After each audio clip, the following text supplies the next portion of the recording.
Good morning, Doc. Wow, you're early, Roger. 5 minutes to be exact. Good morning to you too. What are you doing today, Doc? That's up to you. However, since you are in a good mood and early, really you're early today, maybe we'd like to dig a little bit deeper into your past and discuss the challenges you have had there. Is that okay? I said it last time. It happened a long time ago, and I rarely saw my cousin after that. Roger, I'm here. You're in a safe space. I'm here. You're just going to explore a few new ways to practice handling and healing whatever lingering difficulties you still are being affected by today. Well, okay. I guess that would be good. This past week went better because I did what we talked about last weekend. Now let me explain something. The kind of therapy that we are doing today is called cognitive behavior therapy. What is focused on trauma is childhood trauma. Cognition refers to your thoughts, behavior refers to actions. Being depressed and some of the feelings that you experience is most has to do with your feelings. Well, I'm here to tell you that we are here to break the following cycles: your activities, lack of motivation, negative thoughts about yourself, the world, and things around you, and your relationships. So one of the goals for therapy is for you to feel more control of your life. Is that okay? Yes. Okay. First thing is to know is that thought affects your mood. Our mood. By thought, I mean things we tell ourselves. These thoughts can affect our body, actions, and our mood.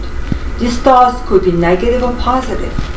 So I will work on methods to change your thoughts and actions in order to improve your mood and decrease in thoughts that makes you feel bad.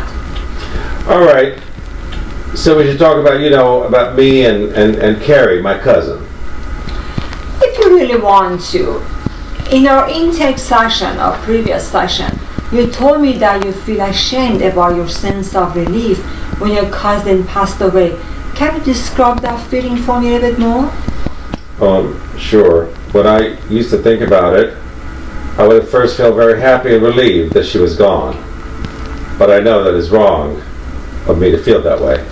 Can you explain more about why you think that your feelings are wrong? Well, because she abused me when she was young, only 14. As bad as it was, she didn't deserve to die.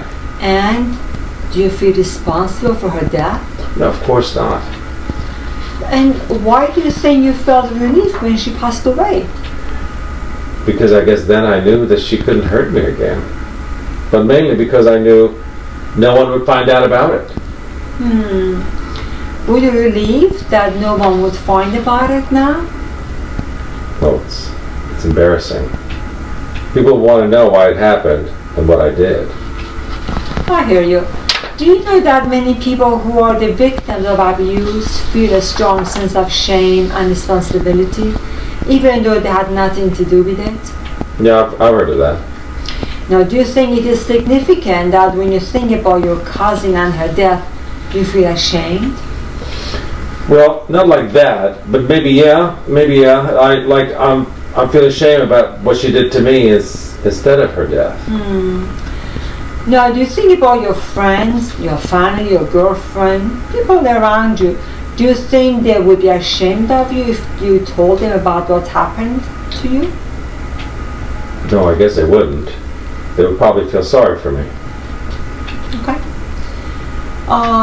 Do you think that your feelings of shame were a way of you to make sense of what is senseless act of abuse? Maybe, yeah. Okay. So, I think one of our goals should be to catch those feelings of shame as they happen and work to replace them with more appropriate feelings and thoughts. Is that a goal you think would be good to work with us, from now on in the decision and in the future sessions? Yeah, I think that would help. Okay. Excellent, Roger. Those feelings of shame are an example of harmful automatic thoughts, which become habitual and which gets in the way of our healthy functioning. It's also an example of how our experience of reality is influenced by our feelings and perceptions. Okay, but I need to know if you're planning on telling anyone about this. Okay, I'm glad you brought this up, Roger. I will absolutely not mention that instance to anyone, ever. In fact, I'm bound by my profession not to do so.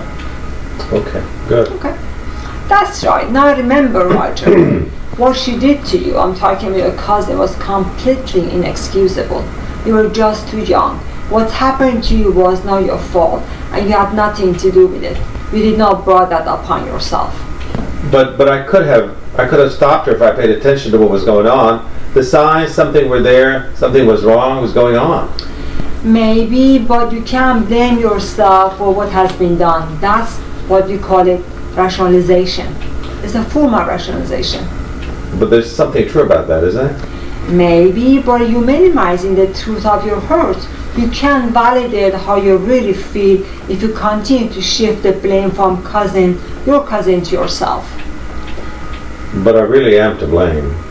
We used to play games like doctor as a child.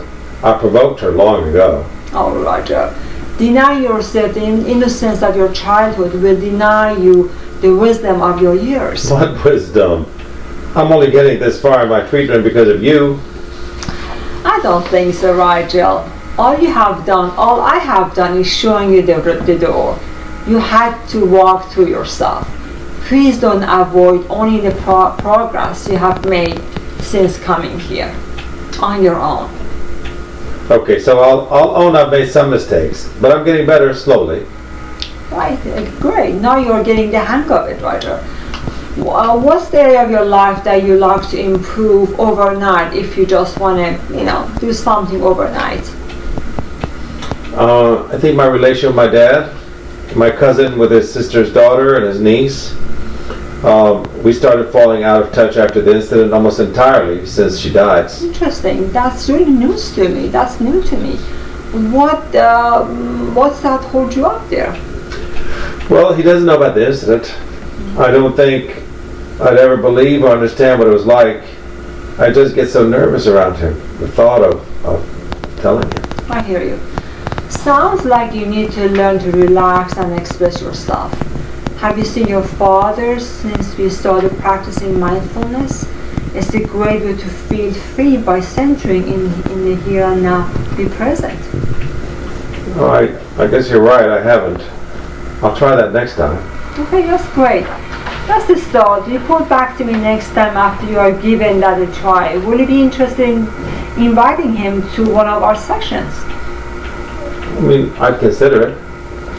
Okay, Roger. Now I want to ask you to relay the specifies what exactly happened, if you want to, of the abuse you experienced. One more time, before you protest. Now I know it will help you with your ability to distinguish things going on in your life from none. Got it. It was in the backyard, underneath the deck. A game of tickling that went too far. Mm-hmm. But she stuck her hand down my pants. I tried to yell stop, but she put her hand over my mouth. I couldn't do anything to stop her. And went on and on like it was forever. It should have been hard. It was probably very difficult for you, Roger. That would explain why you are still feeling the effects of the event to this day. You thought it was going to last forever, didn't you? I guess so. After this happened, though, I never told my dad. I just kept it inside of me, burning a hole between the two of us. Mm-hmm. I see.